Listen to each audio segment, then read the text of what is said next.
Hello, it's Ed Reed here. Hi, Ed. Hi. The meeting's going to just start shortly. I'm just going to mute you for a minute, okay? Okay, so I'm not sure if I'm having trouble or not because I've really not Zoomed much at all except for Anu's helpful tutorial the other day. So I think I'm connected and sometimes I see some faces, but am I visually connected to the meeting? Yes, you are. Yep, I can see you. Okay, and you'll see some people in a minute. Let me just I see. Yeah, I'm just going to mute you for just a minute. Okay, just a minute.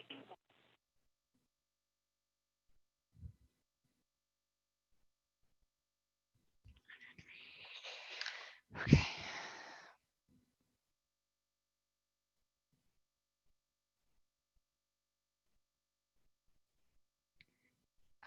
Hi, Mr. Moher. The meeting is now being recorded and is live on YouTube, so you may start at any time.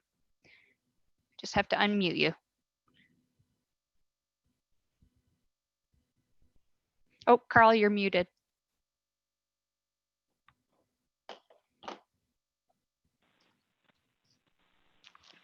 Good morning, everyone. Welcome, everyone. Before I begin, I'd like to remind you that the meeting is being recorded and live streamed on the Township YouTube channel. First of all, I'd like to introduce the Planning Committee members for anyone that's on the call, their applications are waiting to be brought up, and the staff members involved. If each member could just raise your hand when I call out your name. Member Wendy Dunford. Next member is Ken Jackman, Jim Patterson, and Ed Reed. And staff members, Clerk Planning Coordinator Crystal McMillan, and Admin Assistant Anu Manduar. So thank you very much. We're holding the meeting as though we're in a council chamber, and we'll follow all the regular policies and procedures. Please raise your hand if you'd like to speak on a matter, and I will do my part to recognize you. If I'm not looking at the screen, just keep your hand up until I nod or do something to recognize you. When I call the vote, I will call for all those in favor, followed by all those opposed. If you have if you will physically raise your hand to vote in a matter, that will be much better. Now, I'd like to call the roll. Again, I'm going to ask you to, we'll go through the roll. It'll be somewhat repetitive here. Member Wendy Dunford is present.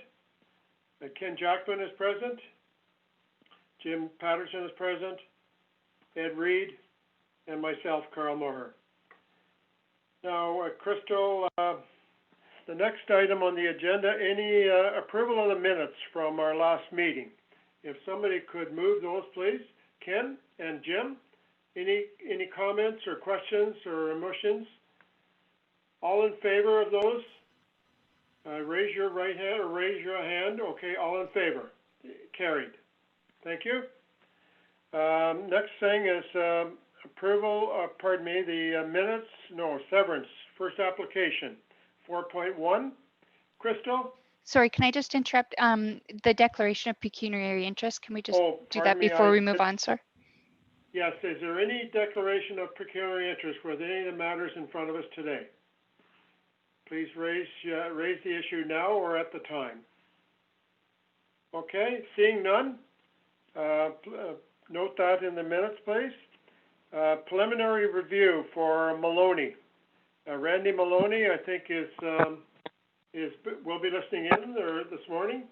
Yes, and Crystal, you will give Randy an opportunity if, when we go through the application, you'll provide the overall summary of it first, and then we'll give Randy or anyone else an opportunity to comment on the application. So I turn it over to you, Crystal. Thank you, Randy. I'm just going to let you know, I'm just going to keep you muted until after I go through my my report, okay? And then I'll unmute you so that you can speak to it, and it's just for feedback issues. So before you is a severance proposal for the creation of 2 residential lots. This is just a proposal, so this is not a formal application. It was a little bit confusing when I sent out the agenda. The applicant originally had a preliminary severance review on a few different options, but it was on the sketch that was attached, Lot B, and the new proposed lot, Lot D. Both lots are designated rural within the official plan, and both residential and agricultural uses are permitted in the rural designation. There have been no previous severances within the last 25 years. The zoning of the severed lot B and D and the retained is both rural, and it appears that both severed lots B and D will meet the area and frontage requirements for residential use in the rural zone. Staff will review the formal application when it is submitted to ensure that the minimum requirements are met. The retained lot will meet the area and frontage requirements for an agricultural use in the rural zone. The PPS conformity. So the applicant has submitted some constraint maps to the Conservation Authority, and he is aware that prior to the submission of formal applications that he's going to have certain studies completed, and they would be peer reviewed, and they must come back in favor of the severances, that they aren't going to cause any no negative impact on the areas around them. The manager of public works went out, and safe entrances are possible for both the proposed lots, and there is one available for the retained lot. Brushing and ditching will be required, and we are requesting a 3-meter strip of frontage be deeded to the township for future road widening. The chief building official went out, and he noted that Lot B is heavily wooded, suggesting lots be adjacent to each other, but there are no obvious restrictions to development. So I attached the county's preliminary severance review, and note the further investigation after that original one was done, and the applicant is working on all those. The recommendation from staff is that the committee recommend that council support in principle the severance proposals for Randy Maloney, and when formal applications are submitted to the Peterborough Land Division Committee, that the following conditions be imposed. $1,250 cash in lieu of parkland be paid to the municipality for each lot, that a 3-meter strip of frontage from each severed parcel be deeded to the township for road widening purposes, and that safe entrances be approved by the manager of public works. It should be noted that when the applicant files a formal consent application, there will be a fee to inspect the test holes to ensure a septic system would be viable. And the current fees are $150 per severed lot and $150 for the retained lot if it's vacant. And the applicant is responsible for digging any of the test holes. And if the committee does pass this recommendation, the support is based on the information provided at this time, and the applications will be further reviewed upon receipt of the formal applications. Thank you, Crystal. Okay, I'm just going to unmute. Randy, do you have any comments or information to add? Or? No, that all sounds good to me, Carl. Okay, thank you very much. Members of the committee, Ed, you have a question. Thank you. Just had one question, and it was concerning the size of the proposed Lot D. We don't have that in the package. Through you, Mr. Chair, the proposed Lot D, sorry, bear with me. I don't have a big enough table here. Or Randy, can you remember off the top of your head what the size is of your proposed Lot D, the frontage in the area? Lot D, I believe, was 150 by 200.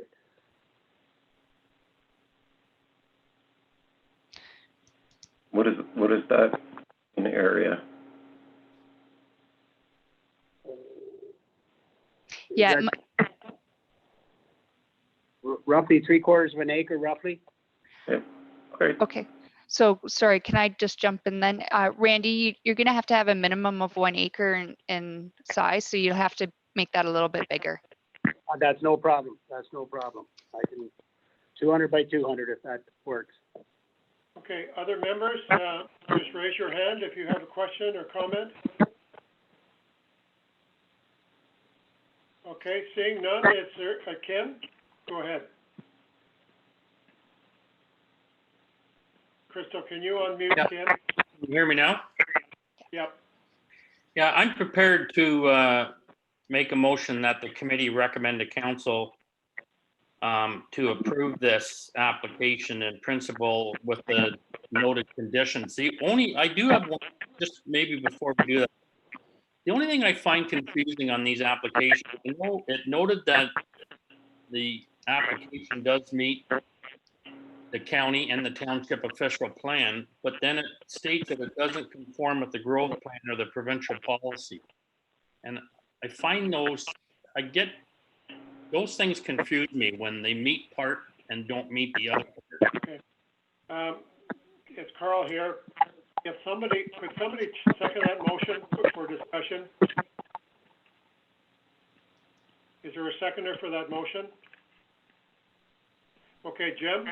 Okay, Crystal, you have a comment. Yes, through you, Mr. Chair. So I agree, it is a little bit confusing. So when the township is doing sorry, Randy, I'm just going to mute you because there's a little bit of feedback. I'm just going to mute you for a minute.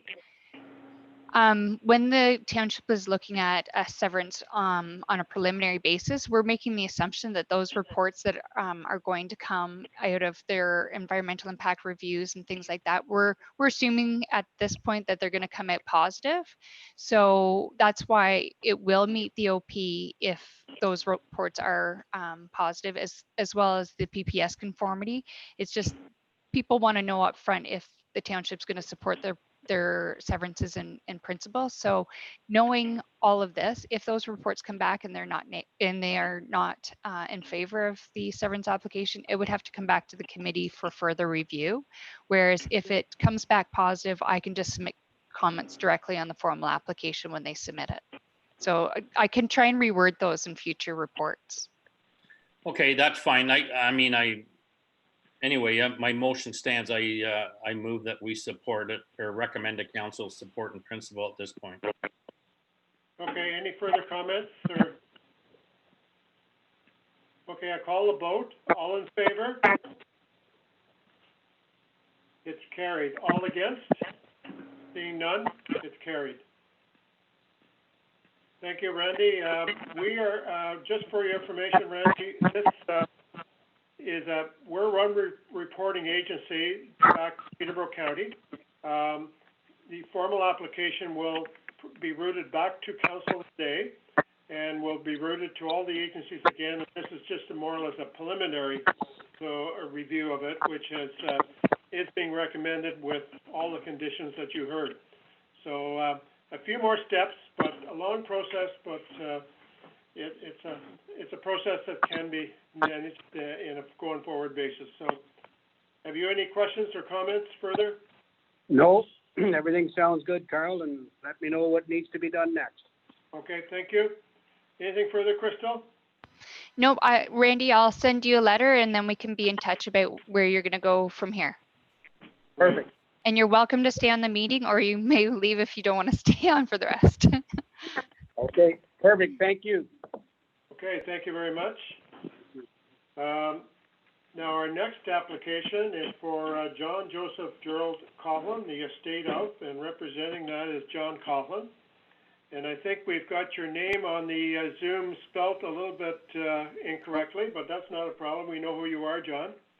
And Crystal, can you go ahead and give us an update of this? And then if there's any comments by John that he'd like to make, we can add them on. Okay, thank you, Mr. Chair.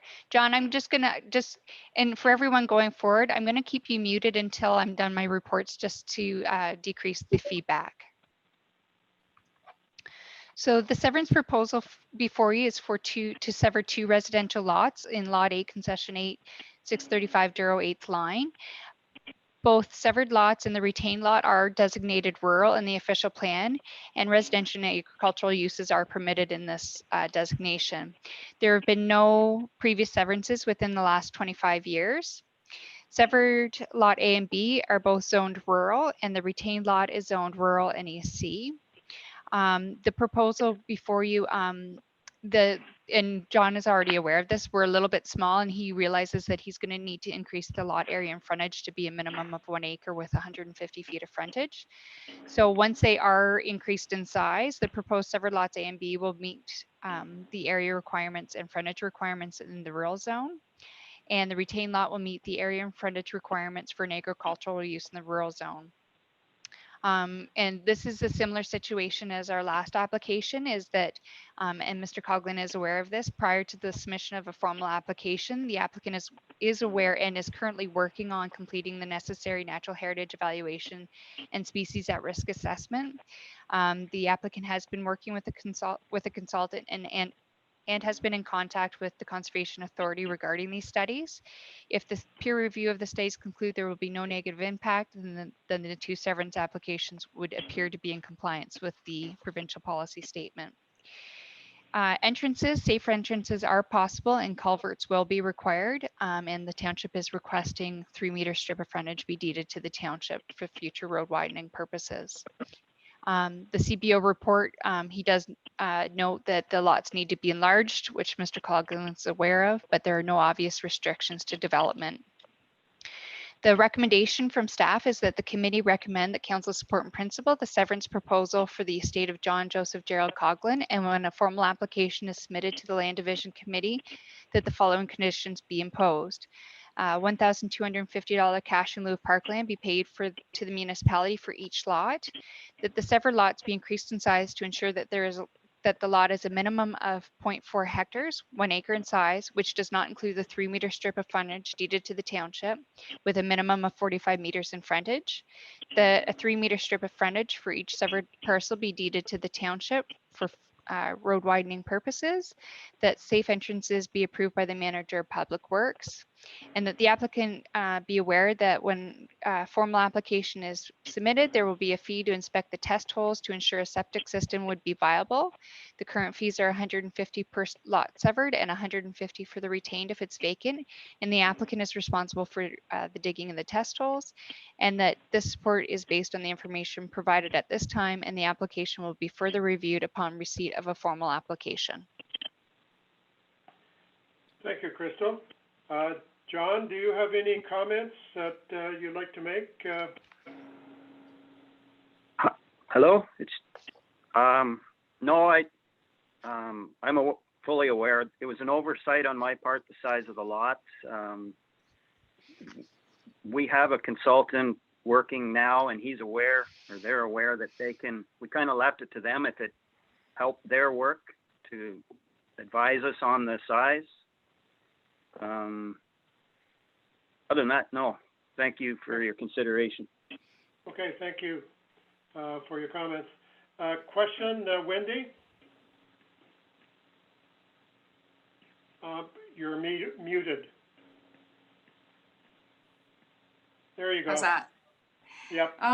The diagram, I just want to make sure that I know where these proposed lots are. When I went out to visit, none of the diagrams show the location of the farmhouse, but I'm assuming these are right up against the lot line with Ross Bolton's farm. Is that correct? Yes, that's correct. Thank you. Any further questions? Is the committee ready for a recommendation? Jim, go ahead, please. Unmute.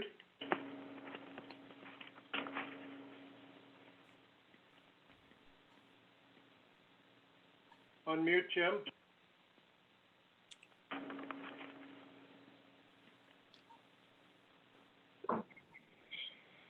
We might have a technical issue here.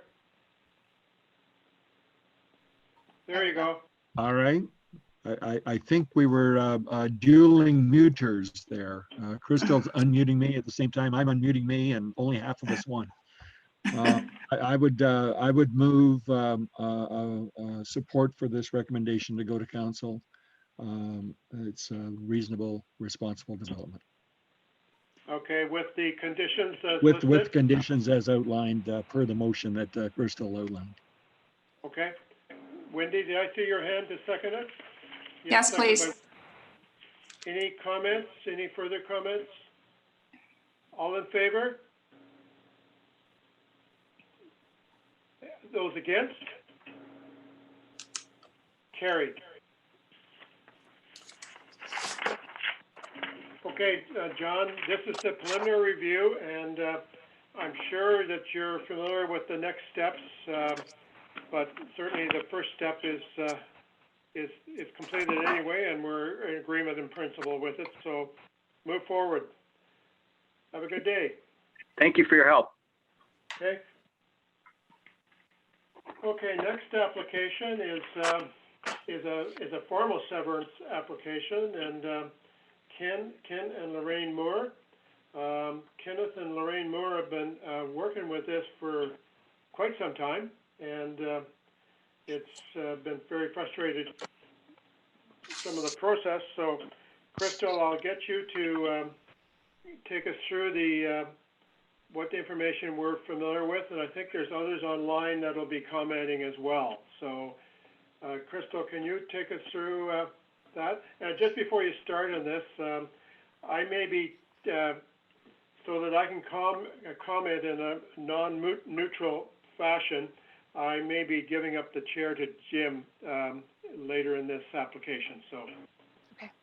Go ahead, Crystal. Thank you. Just so the committee is aware, we have Ken Moore, the applicant on the line, as well as his agent, Beverly Saunders. So both Beverly and Ken, I will unmute you after I'm done going through my report here. So as Mr. Moher said, this is a formal application, B7219 for Kenneth and Lorraine Moore, Lot 9, Concession 3 in the Dummer Ward, 668 4th Line Road, Dummer South. The purpose of the application is to create a new lot. Just so the committee is aware, this application was submitted in 2009, but has not been before the planning committee due to required studies that were submitted with the application being peer reviewed. The official plan designates both the severed and retained as rural and provincially significant wetland. Residential and agricultural uses are permitted within the rural designation. The proposed lot line between the retained and severed lots intersects through a provincially significant wetland, which is contrary to the Growth Plan 2019, Provincial Policy Statement, and County Official Plan. The zoning of the property is both the severed and retained is rural and environmental conservation, provincially significant wetland. The retained and severed parcels would meet the minimum lot frontage and area for agricultural uses. As the entrance report, the retained lot has an existing entrance, and a safe entrance from the severed lot would have to be available. There would be a request for a 3-meter strip of frontage, and there would be some a culvert would be required, and some minor brushing and ditching would be required. The CBO report said no obvious restrictions to development. A copy of the county's preliminary review is attached. When the county sent out the severance review, it was recommended that no further work be undertaken given the concerns with policy confirmation. There have been several pieces of correspondence with since the severance review was completed in June 2019 between the applicant and agent, the Conservation Authority of the county, and the township. The original comments on the application are attached. However, not all correspondence is being included with the report. There was a lot of back and forth between all the parties involved. The provincial policy statement and growth plan do not permit development in key hydrologic features such as wetlands, and development includes the creation of a new lot. The severance application B2719 does not appear to meet the growth plan, provincial policy statement, and county official plan. Written comments were attached with the agenda from the agent in advance of the planning committee meeting. The recommendation before you is that severance application B7219 for Kenneth and Lorraine Moore be denied, as it does not appear to conform to the growth plan for the Greater Golden Horseshoe, provincial policy statement, and county official plan. However, if approved by the Peterborough County Land Division Committee, that the following conditions be imposed. $1,250 cash in lieu of parkland be paid to the municipality, that a 3-meter strip of frontage from the severed parcel be deeded to the township for road widening purposes, and that a safe entrance be approved by the manager of public works. And that's all I have. I'm just going to ask Beverly and Ken to unmute. Hello, this is Beverly. Can you guys hear me? Yes, we can. Okay. Thank you. Through you, Chair. So I just wanted to speak to a couple points within the planning report and then just speak in general to the application. So to start, I just want to make a quick correction. I provided a letter on June 17th, 2020, and I just noticed an error when I was going through that today. So it had said that 20 meters of the 500-meter lot line transected the PSW. There's a correction. It's actually about 30 meters that transect the PSW of a 693-meter lot line. So it's about 4.3% of the lot line that we're proposing enters the provincially significant wetland. I did also want to just speak to the statement that Crystal had made, thank you, Crystal, regarding the preliminary severance. Specifically, she had spoken to correspondences that had gone back and forth with ORCA and the county between ourselves and Canmore when we were discussing this application. So I want to be clear that we were not recommended to not pursue a consent application on the proposed land, but to pursue an alternative lot configuration. So we were provided proposed lot configurations by Autonomy Conservation that would result in the lot line not transecting the provincially significant wetland. The challenge that we had as we went through this with Canmore, because we obviously want to do what we can to comply with the requests of Autonomy Conservation. The challenge with the lot configuration that was proposed was that it would actually fragment existing agricultural lands and would cause an issue for continuing to pursue agricultural uses on the retained lot. Specifically because it would transect existing crops. And then also there's a well that's on the northern part of that wetland or of that lot line that was proposed, which actually provides a water source for the landowners' cattle. And so the lot configuration that was proposed by Autonomy Conservation didn't make sense with all of the uses that were permitted on the, or that were promoted on the property under provincial policy. And so our, excuse me, our firm moved forward with evaluating whether we agreed with the position of Autonomy Conservation and the county through an intensive look at provincial policy and local official plan policies. So to that end, I do want to speak a bit to the key point here, which is whether a lot line can enter a provincially significant wetland. That's the key issue of concern that's been brought up by Autonomy Conservation and is influencing the decision the county has made that this application is not compliant with the official plan, provincial policy statement, and growth plan. So in speaking to this, I think it's really important to speak to the intent of the policies. Provincial policy is read as a whole. It's a large document, and you have to be looking at what those policies are intended to do. It is our position, and has always been our position, that the intent of those policies is to prevent impacts to the provincially significant wetland. A lot line is invisible. It does not result in any land site alteration. There will be no fences that are put in place. There's no fragmentation of the wetland, and there will be no discernible impacts from having this 4% of the lot line enter the provincially significant wetland. And so what we are struggling with in this is that there is no impact. This has been demonstrated through the environmental impact study. There's no evidence that we are not meeting the intent of those policies. And in fact, we're making the situation better because through the environmental impact study, we demonstrated that the wetland, the provincially significant wetland, actually expands further onto the property, onto the western property that was previously delineated. And so we're proposing that that actually be given environmental constraint designation, whereas before it was rural and you were able to develop it with a permit from the Conservation Authority. So when you speak to those policies as a whole, the intent is to protect natural heritage features, which we are doing in this application and in fact further protecting through this application. And I do want to specifically speak to the definition of development because that's really the issue of concern here. There's a statement that development is not permitted within a provincially significant wetland. Absolutely, we agree with that. But the definition of development includes creation of a lot, not a specific statement of a lot line.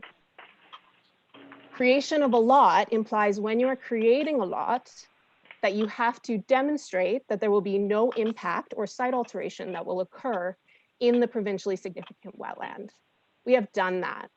We are proposing that those lands be maintained environmental constraint and that the environmental constraint be expanded on the land.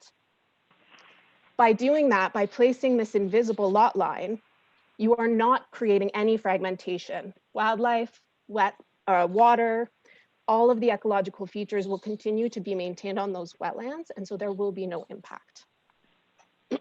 So really, the definition of development cannot contemplate an application like this.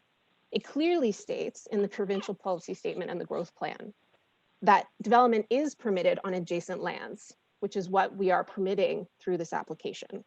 No rule is being broken here with regards to provincial policy or local official plan. So in conclusion, because I'll wrap it up, I know it's been a little bit of a speech, I apologize. So these lot lines are invisible. They meet the intent of the provincial policy and local official plan. They do meet natural heritage policy, which permits development to occur on adjacent lands. There's no impact and better protections for the natural heritage features through this application. Not only that, these applications will facilitate continued agricultural uses on both properties, which is also protected under the official plan and the local provincial policy. This is the best balance of all of the uses that exist on the land. And the definition of development does not emphatically say a lot line. It says creation of a lot, which implies that when you create a lot, you have to demonstrate there will be no impact, which is what we are doing. As such, we respectfully disagree with autonomy conservation and the county's position that this application is not in conformance with the official plan and the provincial policies. And we respectfully request that the committee consider recommending the application for approval. And I'm here to answer any questions that you might have. Thank you, Bev. Any questions for the committee of Bev? Crystal?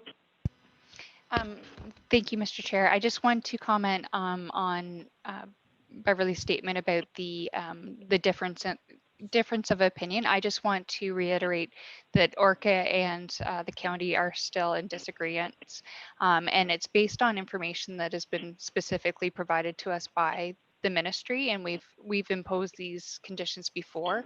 I just wanted to make the committee aware of that. Okay. Ed, you have a question? It's really, am I unmuted? Can you hear me? Yes, I can hear you, Ed. Go ahead. Okay, yeah, it's not a question, it's a comment. I just want to thank Beverly for her clarity and that explanation, because I read with great interest the June 17th correspondence from EcoView, and I agree with every point that they make very clearly, and I do have an interest in the subject of wetland conservation as somebody who's been involved with wetland conservation for my entire career and a certified wetland evaluator. And I completely agree that a lot line does not constitute any loss of wetland area or function or natural feature. And I strongly disagree with Orca's interpretation as well. Okay, Jim? Go ahead, Jim.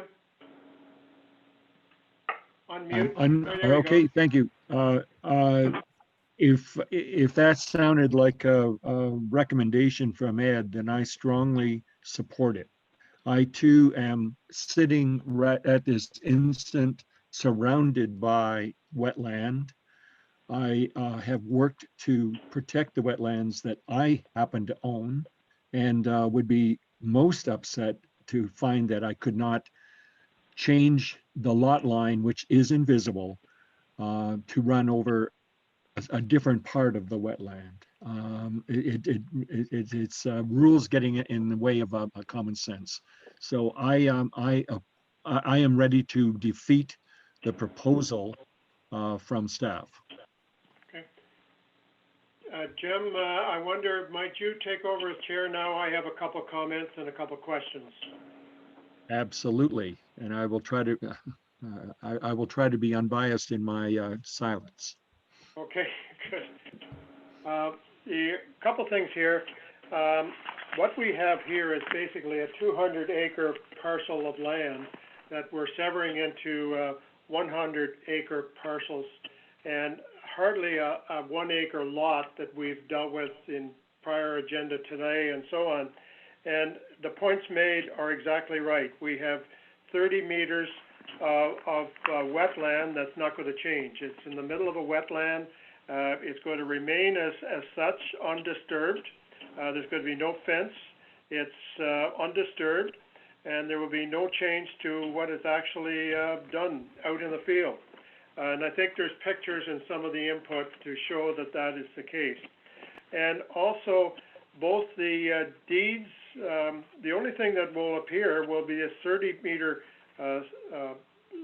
in the wetland will appear on deeds or surveys and not in the field whatsoever.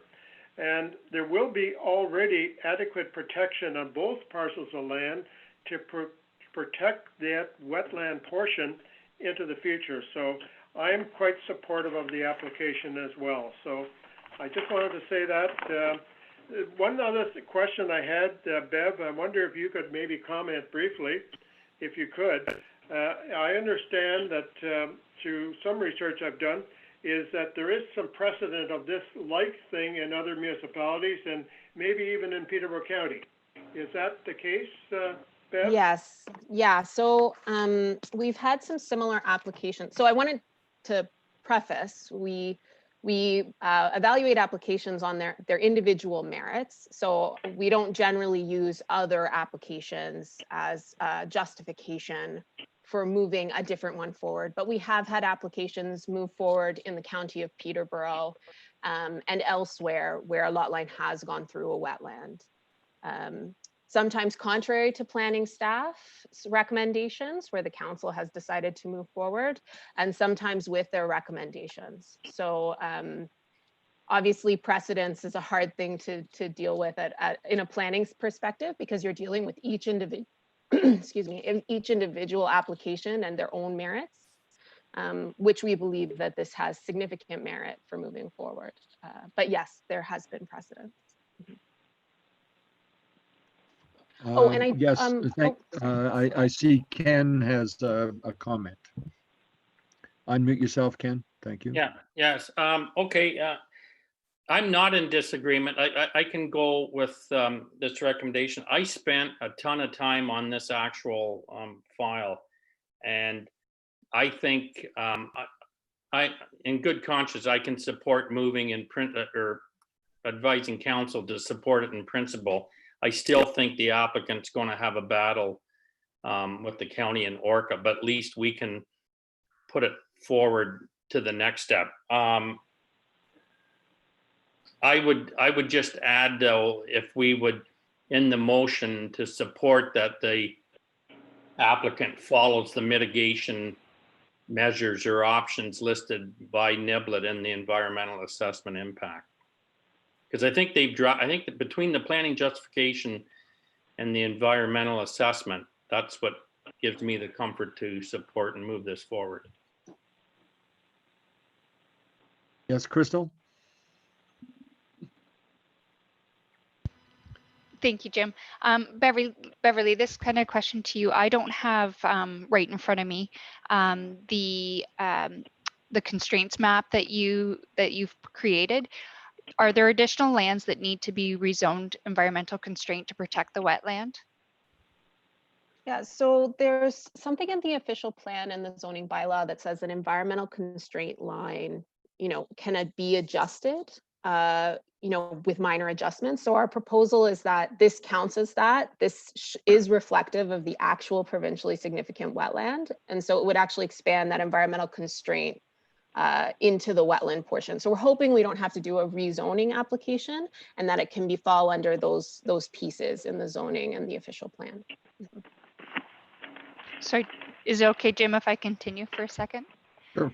Yes. Okay, so not having the map in front of me, I would, if the committee is going to move forward with approving this application, I would recommend that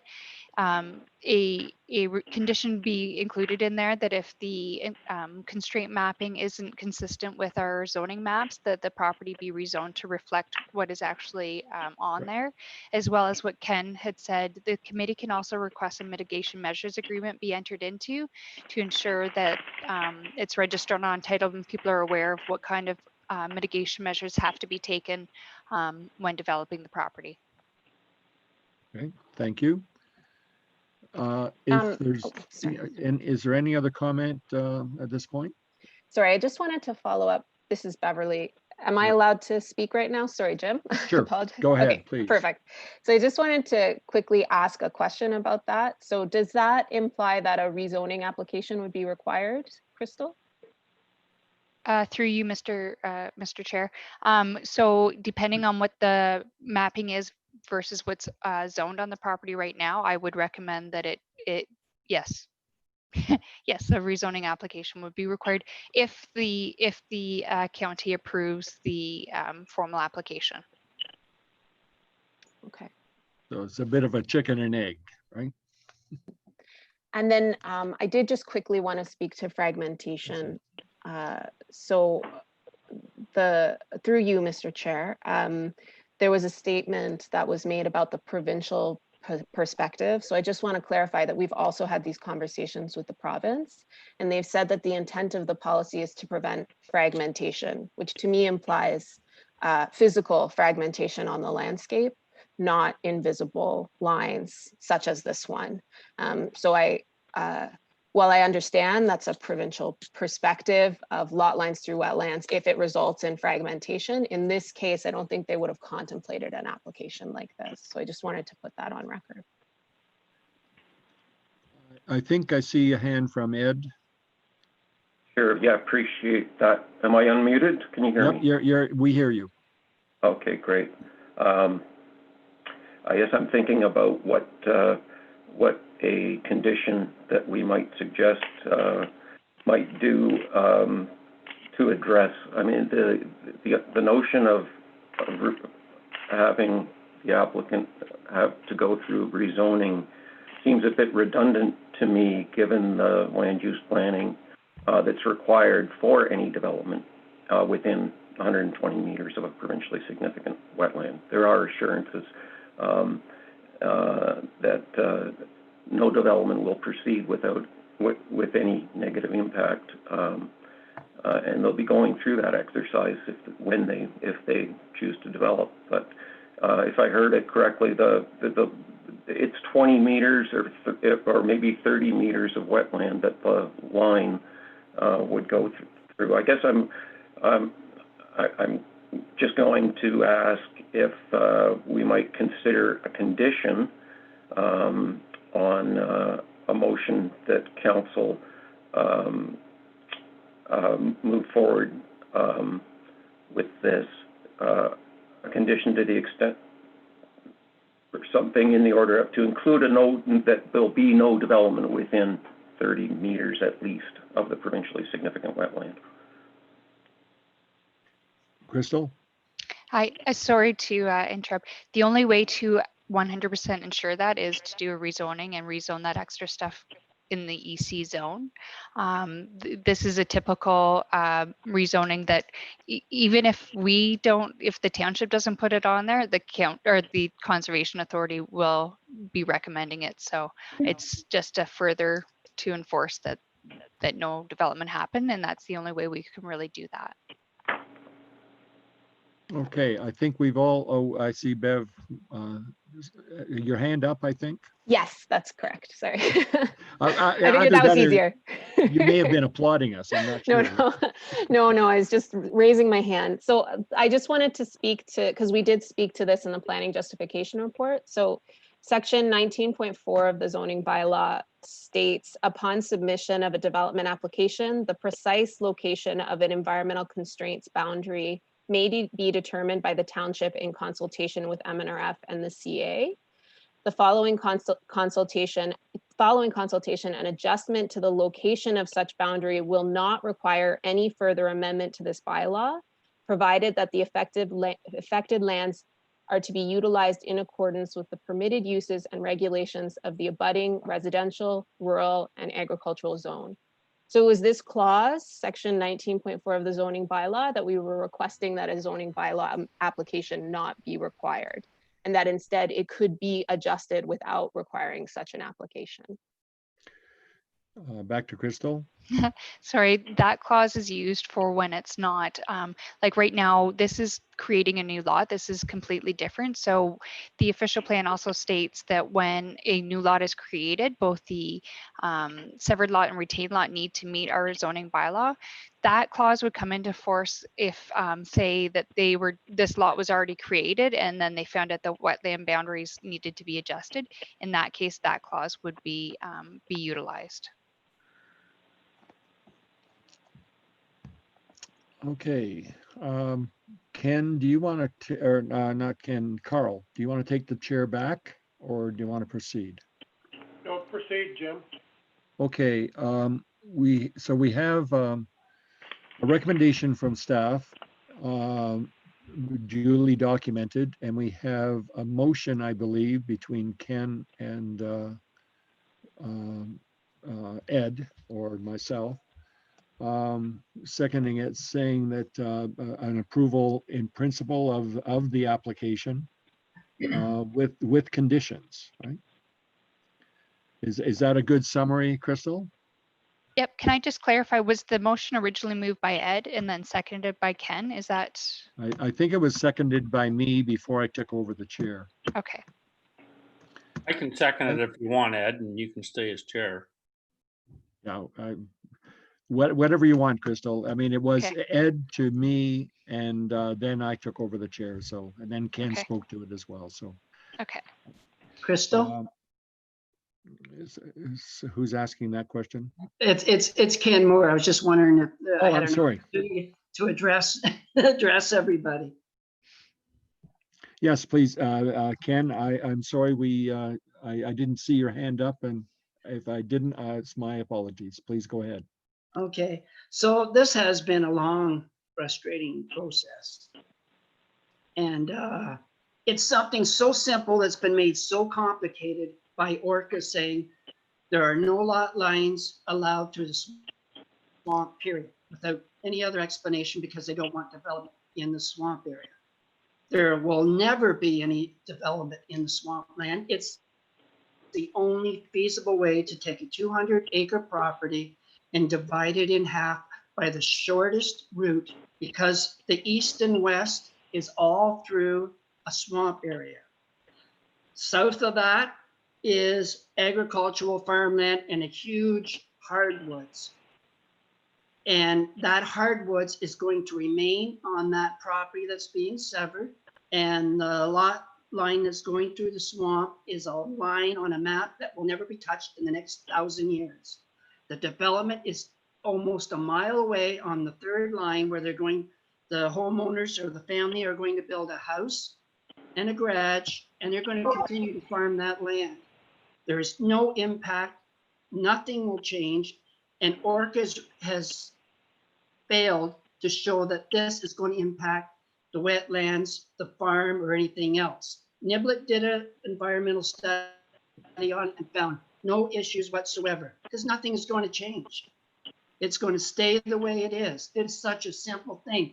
And to take and draw another lot line, because we looked at all the different scenarios, would wreck the hardwoods, wreck the farmland. It's going to fragment it, tear everything apart and make it unusable. You can't take a bunch of rectangular fields and chop them in half, make little tiny square fields on both sides, and cut through a water line that goes to a well that supplied water to the barn. So again, nothing's going to change, and these family owners are going to make great stewards of that land. Ken, thank you for your comments and heartfelt. Crystal? I just want clarification on the, so it was moved by Ed and seconded by yourself that it be that it be recommended to be approved, and if approved, the conditions that are going to be imposed. So would it be the 3 that were in my report, as well as a rezoning and a mitigation measures agreement be entered into? Is that what the motion was? I asked the mover, yes. Ed? Oh, I wasn't suggesting rezoning, quite the opposite, but what I did suggest as a condition would be to include condition that there'll be no development within at least 30 meters of the PSW. Okay. Crystal, I think that clarifies the motion, and procedurally you are then suggesting that the only way the township could ensure that is to rezone. You're correct. Correct? So is it appropriate for us to ignore the rezoning in our motion and for you subsequently to say, well, the only way of proving that is by rezoning? And that's your decision. I don't think that's a committee's decision. Through you, Mr. Chair, it would need to be a condition that is put on to, that is forwarded on to the Land Division Committee. Okay. And you are correct. The only way that that I can sign off on that as a condition is that a rezoning, because that's the only way that we can actually enforce that legally through the township. Okay, so back to Ed, my suggestion is that your wording, comma, or rezoning if necessary. Right? Would that be appropriate? So the intent, Ed, of the intent of the motion is still your motion. I would agree. Your wording. I would agree, if you can hear me. Yeah. Yeah. Yep. Go ahead, Ed. Oh, yes, I agree. I like Jim's suggestion. Okay, the motion is before the committee. Please indicate all those in favor. Just a sec, Jim. I think Carl wants to say something. I I don't see think Carl. Ed pretty much summed it up by adding the clause, the rezoning if required, will, if down the road at the township level or at the county level that's determined that it's not required, then it can be fall off as a condition. So I would support the motion. Okay, so all those in favor of the motion? I see 1, 2, 3 hands. Carl, I've lost your picture, so, but you've said you support it. Then that's unanimous. Okay. Okay. Thank you. And I'll now turn the chair back to Carl. Thank you very much, Jim, and thank you very much, Beverly and Ken, for your input. It's been a long struggle, but at least one step is done. So, okay, next application is Fred Clifford. Sorry, am I missing somebody here? Okay, next application is Fred Clifford. I believe, is Bob Clark on the line today? Through you, Mr. Chair, Jacqueline Mann is here instead of Bob Clark, and Fred Clifford is also on the line as well. Sure. And Crystal, would you take us through updates from this? Our committee has seen this in various forms previously, but if you could bring us up to date, please. So before you is, oh, I just got to mute someone here. Before you is formal application B2720 for Fred Clark. As already noted, Jacqueline Mann is on the line from Clark Consulting Services, as well as the applicant, Fred Clifford.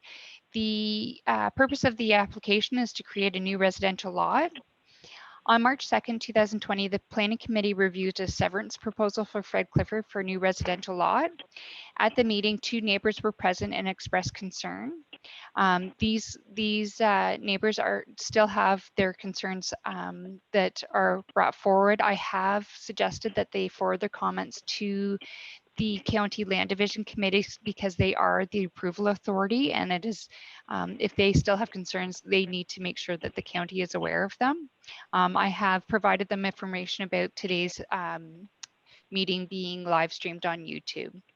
So the township is now in receipt of a formal application. The planning report was submitted to the county with the application. There are various sections contained in the planning report that speak to compliance with various policies, including some of the concerns that were raised by the neighbors at the meeting on March 2nd. I already noted that the two neighbors have been notified that the application is before us. The official plan designation is severed is hamlet for both the severed and retained lot, and residential uses are permitted in the hamlet designation, and 5 severances are permitted within the last 25 years. The county's preliminary severance review speaks to some official plan policies that the severed lot may not meet. However, these policies could be met due to the natural divide with the tree line on the property where their tree line is across. And an email from the county planning department is attached that speaks to that matter. A planning report was submitted by the applicant with the applications. Within the last 3 years, within the last 25 years, there were 3 lots previously created. So that means that there are 2 more eligible on the property. The severed and retained lot are both zone special district 230. The severed lot will meet the area and frontage requirements of the special district zone. However, this zone is site specific and is tied to the property identified by the parent roll number. Therefore, rezoning would be required. And the retained lot will meet area and frontage requirements of the special district zone. It allows uses in the rural zone with a reduced lot frontage. The minimum frontage listed in the special district zone is 20 meters. However, since the severed lot would need to go through rezoning, it is recommended that the severed lot be included because the frontage would then be 73 meters instead of 20.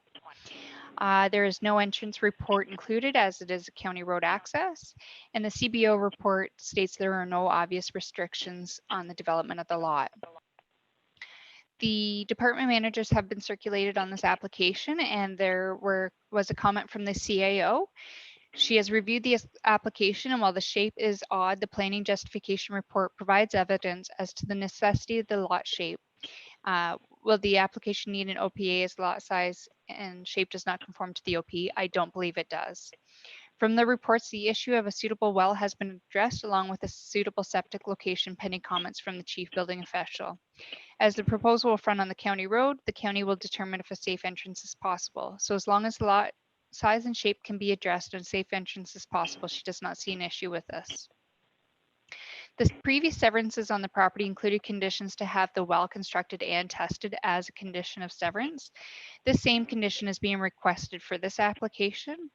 As well, when the previous lots wells were tested for the previous severed lots, it shows slightly elevated sodium levels.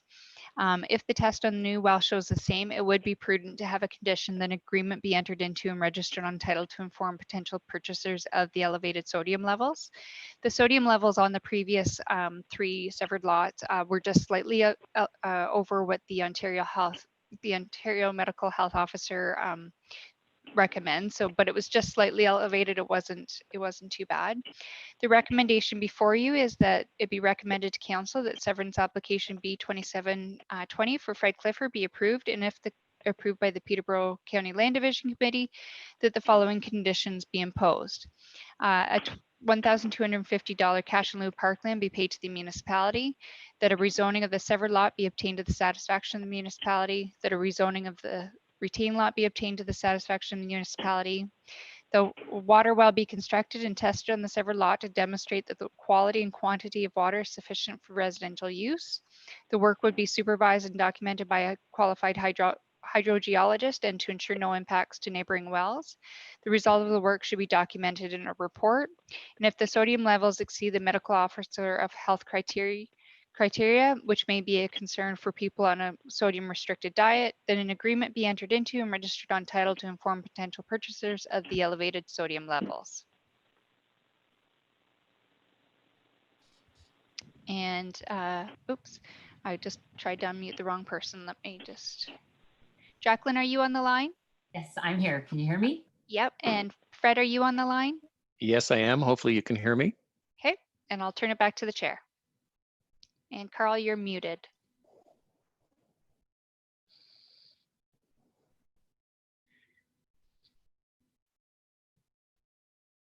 hear him. There we go. There we go, Carl. Okay, Fred and Jacqueline, do you have any further comments or? No, thank you, Mr. Chair. And I'd like to thank Crystal for her hard work on this application and getting it to you and her summary. I have nothing to add. If there's any questions you have, we'd be happy to try to answer them for you. Any comments, Fred? No, thank you for your consideration this morning. Okay, okay, members, any comments, any questions?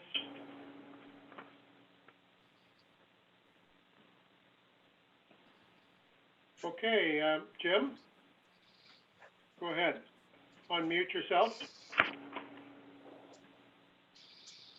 Okay, I'm delighted to see that we've moved forward with for other testing and the last time we saw this, it was a concern about water on and the impact on the neighbors. So if that's been, we've taken a step forward on that, then that's good. I would be prepared to move approval as, with the conditions as outlined by Crystal. Is there a seconder? Ken, any further comments, questions? All in favor? Show your hand. Opposed? It's carried. Now this is the report that will go from the township to the county. There will be many other reports and from other agencies that will be influenced for that. I'm sure, Jacqueline, you're quite familiar with that process.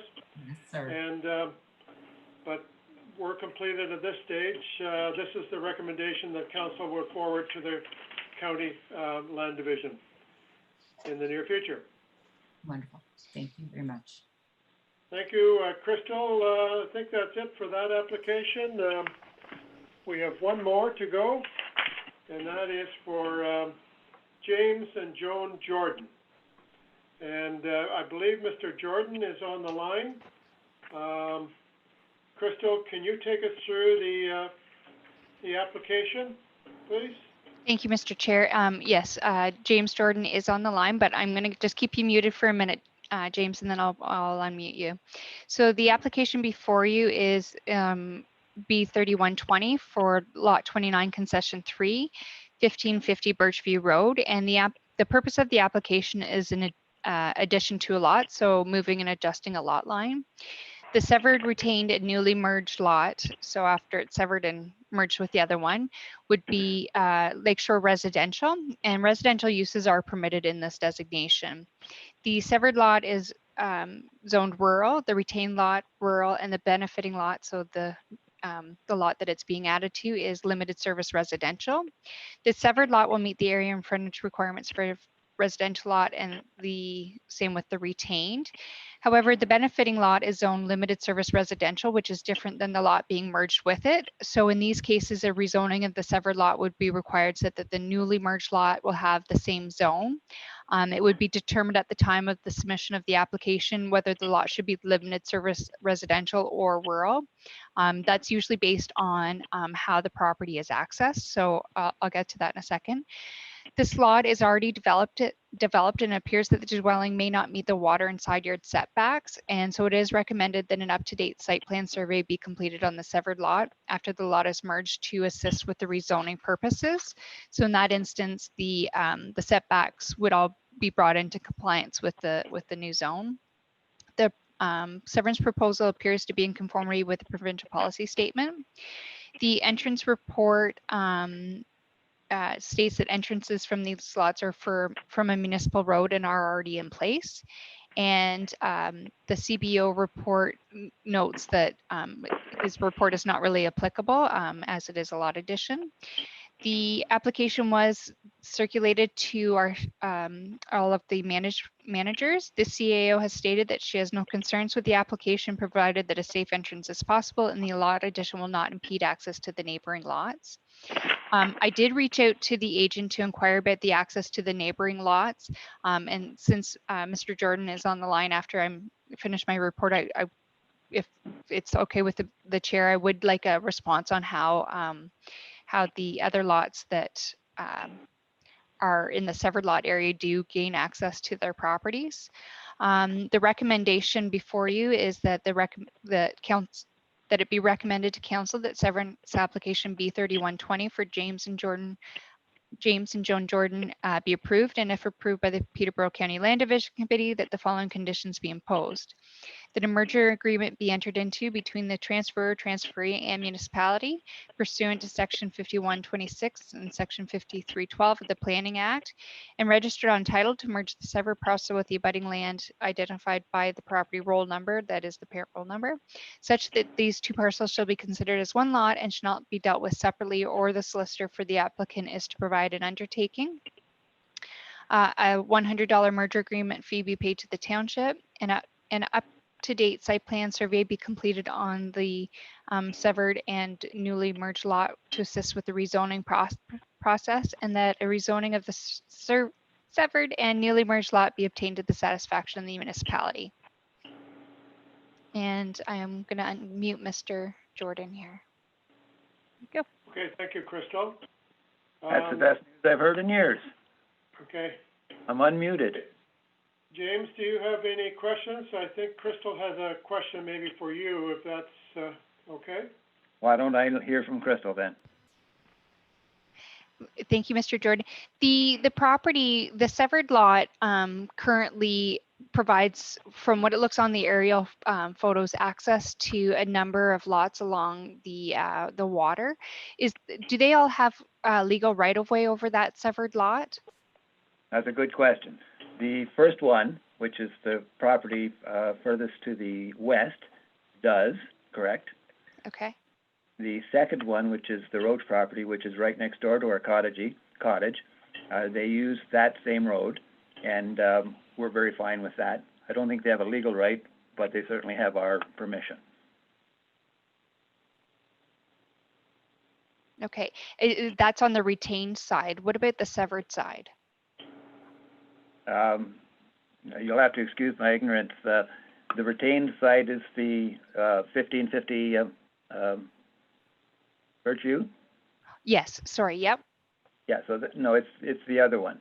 It's the other one, the one that you're adding to the... That's right. Okay, so there's about 4 lots on that side, not including your cottage, or... Yep. So only one of the 4 other lots have legal right-of-way to access their property from that entrance on Birchview. Okay, not the property to the east. That property gets its access from the Carvest Marina Road right-of-way. Okay.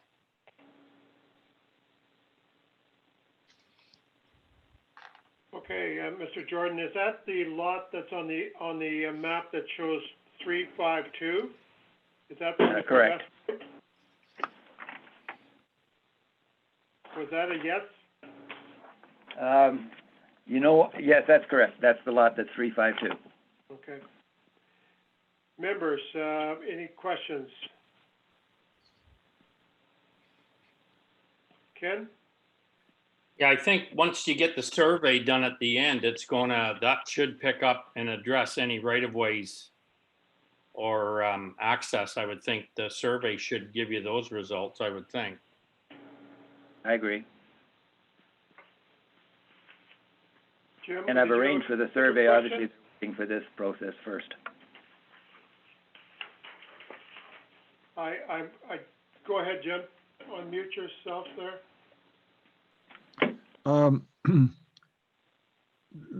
This was the most complex application. The severed lot, or the lot about to be severed, what is it going to connect to? It will connect to the cottage property. So in other words, instead of having a small property at 350, it'll be a large property at 350. Oh, okay, gotcha. Okay. But you also own the retained lot? Well, I own the retained lot, and my wife owns the cottage lot. Got it. Okay, yes, gotcha. Yeah. That's one of the motivations. Is once this is done, we'll be able to put both properties in joint tenancy, so that on the death of one of us, the other will get it without a big muss. I understand that math. Okay. Yeah. Okay, rights of way are important. So you wouldn't want to just assume that everyone is okay with it, because the next owner may not like the prior handshake agreement. So Right. Well, actually, that's one of the great motivations for the property to the west, is that when we die and the 1550 property is sold, they won't have to worry about dealing with that person, because that person may be a great person, maybe an unreasonable person. The headache will disappear. absolutely. Or potential headache will disappear. Crystal? Thank you, Mr. Chair. I just, the discussion about the right of way, it may be prudent for the committee to include a condition that the right of way of the other properties along the severed property have proper right of way to access their lots. I'd just be concerned that if some of them don't have legal right of way and things happen, like we all know things happen, and having issues later on, I'd rather just it be dealt with at this time rather than moving forward and not being unsure, but that could be included as a condition if the committee prefers. Okay, there's an answer to that, and that is all properties do have a legal right of way. It's just a question of which right of way. So, for example, the property to the west of us, the Roaches, do have a legal right of way through the Carvest Marina Road property. The issue is whether they would have a legal right of way going from Birchview Road. So all properties do have a legal right of way. Ken? Yeah, I'm just wondering, and then not to prolong the process for Mr. Jordan, but if one of the conditions is this survey, I almost wonder if we defer this one and get the survey done, and let's see what the survey addresses as far as is there deeded or registered right-of-ways on that, like, and then that might give Mr. Jordan opportunity then to speak with neighbors and then iron out any issues. I don't know, like at some point this survey's got to be done because it's one of the conditions upon at the end of it. I'm just wondering if we should do it at the front end. Well, I can answer your question.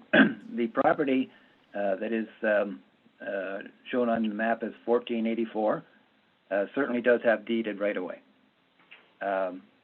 The property that is shown as 1492 does not have deeded right of way from Birchview, but does have deeded right of way on Carvest Marina Road. What, just further that, what road do they use day to day though? Use the Birchview Road. Okay.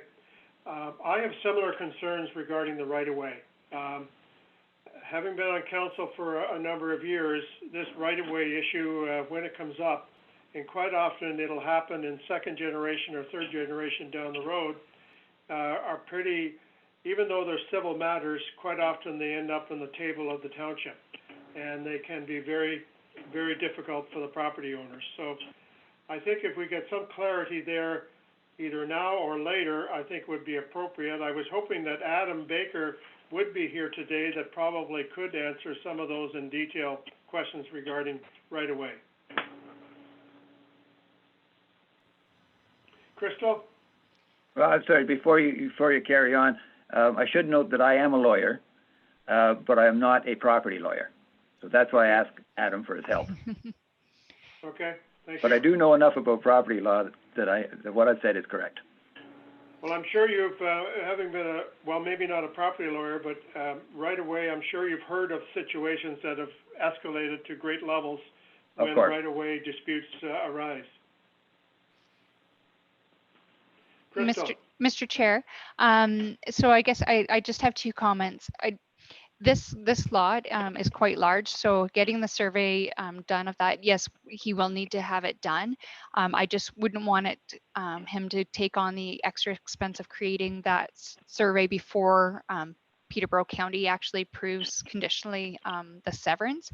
However, the committee could just ask for proof that all lots, and that would just be a title search that that Adam or even Mr. Jordan might be able to do. If they just have a condition that proof of right of way for all lots along the severed lot be provided, and then it doesn't really matter in the large scheme of things if they have right of way over the Carveth Marina side or the Birchview side, as long as all lots have right of way. And then if they don't have right of way, that it needs to be obtained. That's a good condition. That's fair. Okay, are we ready for a resolution? Okay, Ken, go ahead. Yeah, we can move ahead in principle, recommending the approval based on those recommendations. Including the right-of-way condition?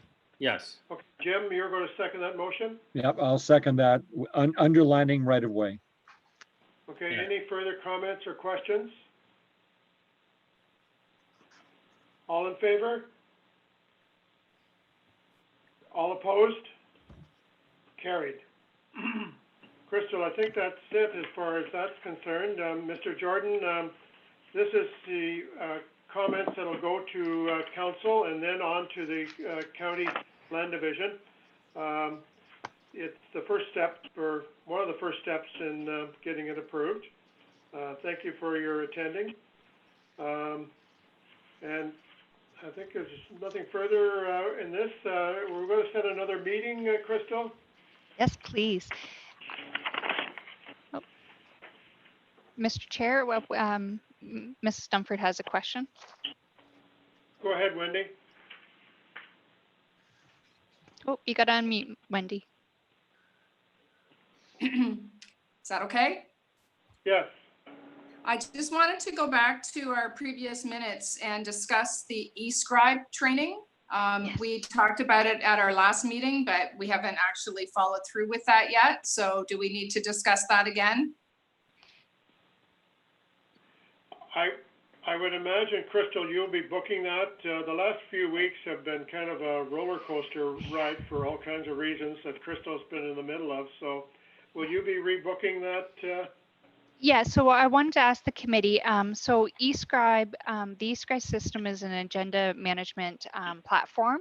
And so we can either do eScribe training or the way that we sent out the, that I sent out the agenda this time. It's up to the committee, and each committee member can be different. If you want to try and use the eScribe system, or if you don't mind going on the publishing site and using the HTML version or whatnot. If you want to let me know, and we can arrange one-on-one training, or I can do it as a group. Just kind of need feedback from the committee on how you want to proceed. Okay, thank you. That satisfy your question, Wendy? Well, it was a recommendation from staff that we all be trained with eScribe. So yep. I don't know. I'm good with doing that. Okay, thank you. Once you do it once or twice, it does work well. Yeah, I like it, so I do recommend it, but it's totally up to the individual member how you want to do it. That's what you sent us, right? So is that what I'm looking at right now? So you're looking at the public side of it. There is a member side of it where you can make comments in the system so that you can remember to ask the questions or something like that. Gotcha. Yeah, so there is a bit of a difference, and I can show you the difference, and then you can make the choice on how you want to use it, because I like the system, but not everyone is the same as me. Well, I certainly found this was an acid test, five huge files, as Wendy pointed out, 250 pages. I was having great difficulty getting into it until I noted there was another opportunity to look. So I looked at the third opportunity, and up popped this, and I thought, hey, that's fantastic. Just use it. So that's what I've been using. I love it. You're right. Post-it note opportunity is always a good idea. So if there's a way to make notes on the fly as we're reading it, that's a good idea. Teach me that. Okay. Well, Ed, I think you had a question. I'm sorry. Ed, you had a question?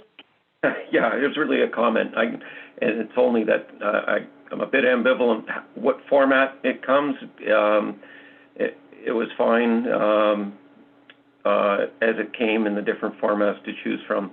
But more important to me is that we get our agendas and our review packages in a timely fashion. That was a lot to review over a few short days. I believe that will improve because the last couple of weeks there's been a number of things that have created some major issues for staff. So I'm sure that'll improve. Crystal, I'm sure you'll support me on that. Absolutely. It is my intent to have the agenda to committee members at least a week ahead, and that was the intent. It just, as Mr. Moher said, there was a lot of things that came up. Wendy? Yeah, I agree with Ed's comment on that. Crystal and I had already discussed it, so that would be great. My question is more around when I went to do the site visits for the 3 properties that I had time to get to for this meeting. I think it was Ken that noted I had a hard time finding the notices. I don't know if it's required for consents that they post a notice, but I also found the maps that were given, like in the case of the Cochran farm, the farm wasn't noted on the diagram. So I found it very difficult to understand exactly where the proposed lot lines were. So luckily, Gary was with me and he knew he knew where Ross Bolton's farm ended and where the Cochran farm began. But I would find it helpful on the diagrams, number 1, to have one diagram that shows existing dwellings, the 911 number, and anything else that helps us actually see what's being proposed. If we're supposed to be looking for the sign, that would help as well. I know with minor variances, they're always posted. We can always, it's much easier to see what's being proposed. I just find the consents sometimes difficult. Well, I think if I could add. Go ahead, Crystal. So I did note Ken's email when he sent out, and I agree there are some difficulties even for staff to go out, and I know where some of these properties are.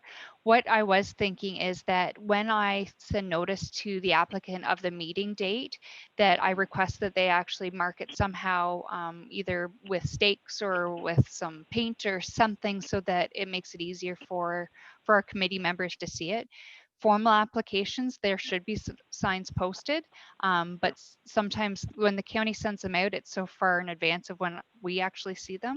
But that was a thought that I had, is that I can ask the applicant to do some markings so that it's easier to identify when you're on site. Also, hey, Crystal, also if you could, when the people do the application, it was either 1 or 2 of them down where it says directions, they didn't even fill it in. Like I usually check these on Google Maps and a couple of them didn't even come up. Like when you get out on these, especially the one didn't have a 911 number, and like I've lived here all my life, but I get on these back concessions and that I have no clue where I'm going. So I think before you accept the application, make sure they give detailed driving directions on that section on the application, because it was 1 or 2 of them didn't have anything on it. Jim? Thank you, Chair. Ken, I'm so delighted that someone who's lived here all their life can't find them, because I haven't lived here all my life, and I'm sure when I tried to use my voice direction to my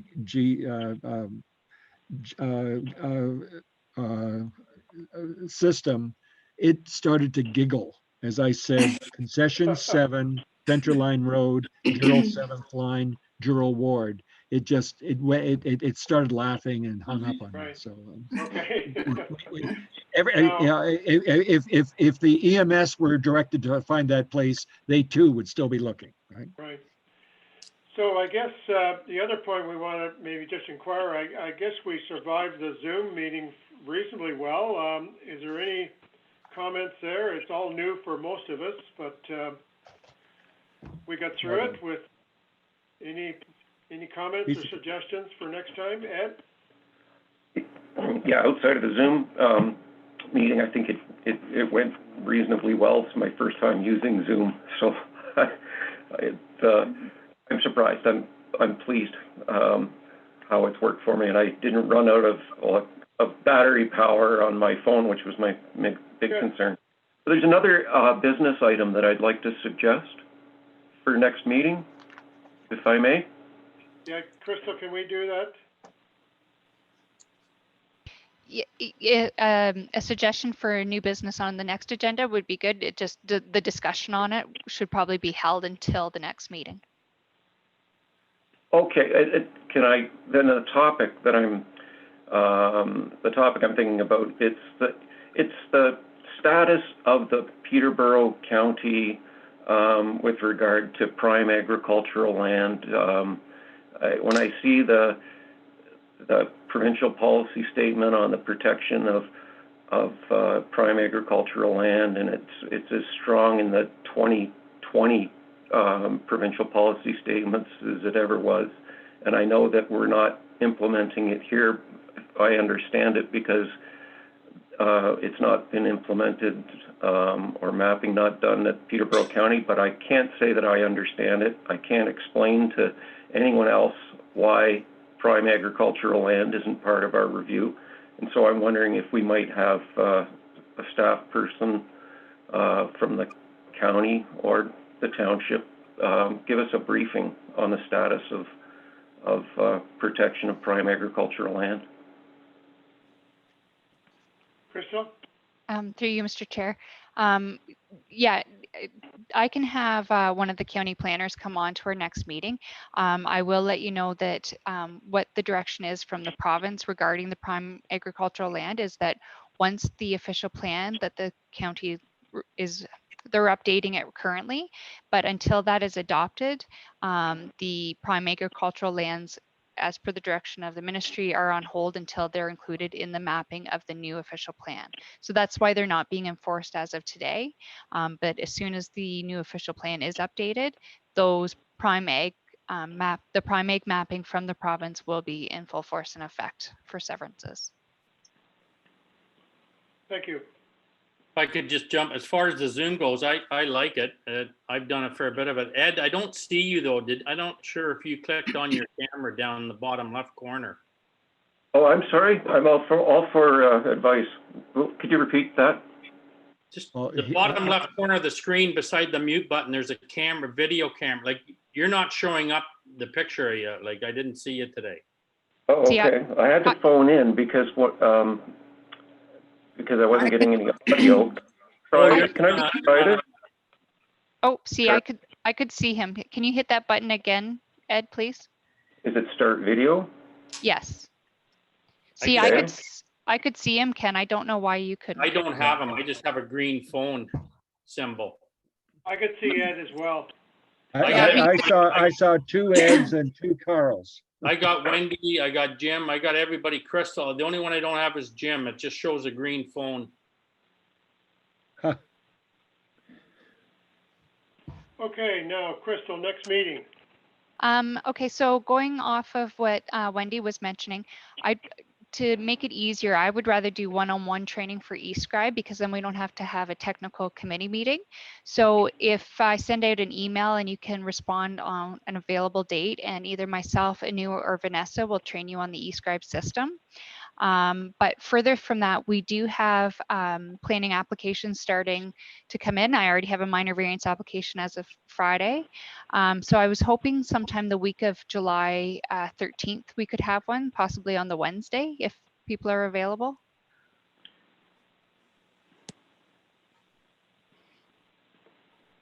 Yes, I'm available. Works for me. I'm sorry, what was the date? July 15th. Can we start at 9, or is 10 better for everybody? 10 is better for me for setting up, Ken, but I can do it. Well, I can do it for 9. It's just trying to get everything coordinated in the morning with the Zoom and all that, but. Well, that's fine. Would it be possible the 14th? The 15th in the morning is not a good morning for me. 14th on the, 14th is okay for me. you okay with that, Jim and Ken and Yeah, Ed? I'm clear. That's the Tuesday, right? Yes. Tuesday. So it's it. Okay, well, thank you very much, people. Thank you, appreciate your patience, and thank you very Motion to much. adjourn. Moved by Wendy, seconded by Ken.